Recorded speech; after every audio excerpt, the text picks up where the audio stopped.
My name is Braden Trouth, and I am the Executive Director and also co-founder of the Cincinnati Permaculture Institute. The Cincinnati Permaculture Institute is a nonprofit dedicated to furthering the permaculture mission in the Cincinnati region. And so we do education, we have an edible landscape nursery, we also do advocacy work as well to help further the idea of permaculture into our community, helping homeowners, businesses, the government to adopt it, local governments and regional governments. Permaculture, I like to define it as an ethical ecological design science. I like to call it an ecological design science because you're using science to design society, our homes, yards, farms, businesses, and communities after the ecological principles of nature.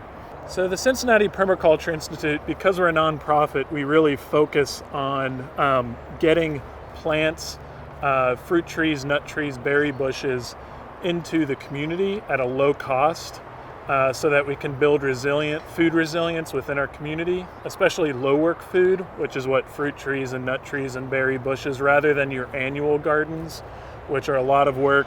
You have to replant them every year to get a yield out of them, and they require a lot of maintenance throughout the summer. So the nursery is one aspect. Our courses, which we offer permaculture design certifications, it's an internationally recognized 72-hour certification developed by Bill Mollison, the co-founder of permaculture down in Australia.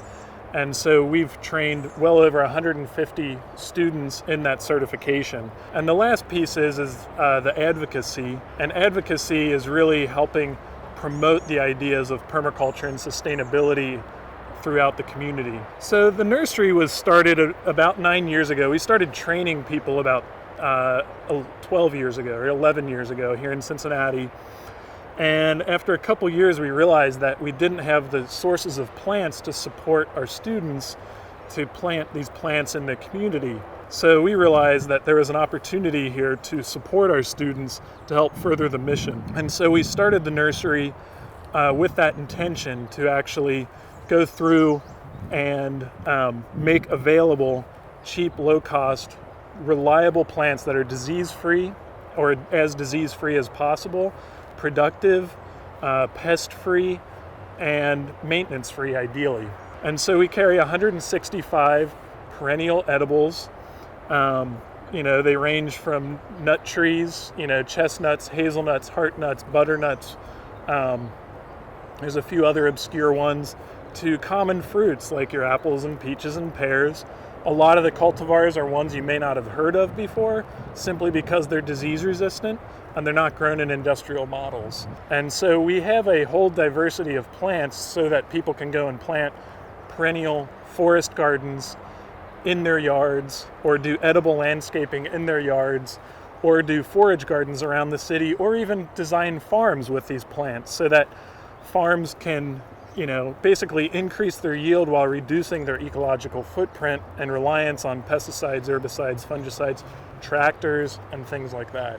The Evanston Forage Garden is one of our most recent forage gardens that's been planted around the city. We have about somewhere between 6 and 10 of them planted around the city.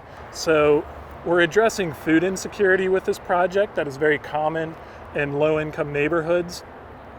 And because fresh fruits and vegetables are very expensive to buy through the SNAP or EBT or food stamp programs, that oftentimes people don't buy those types of foods, and therefore their health will tend to suffer. So this is the directive of this project is to make fresh fruits and vegetables accessible to the people in need, but also for food resilience in the worst case scenarios, so that we have fruits and nuts and berries that are accessible throughout the city, because we oftentimes don't have food growing around the cities. As Cincinnati plays a really critical role, in my opinion, because we're very middle America. We're home to numerous Fortune 500 companies that influence the globe. With the amount of suburban development and sort of middle America that Cincinnati is, that Ohio is, that the Midwest is, that if we can succeed here, we can really show how we can transition an industrial society as developed in the Midwest towards a sustainable future.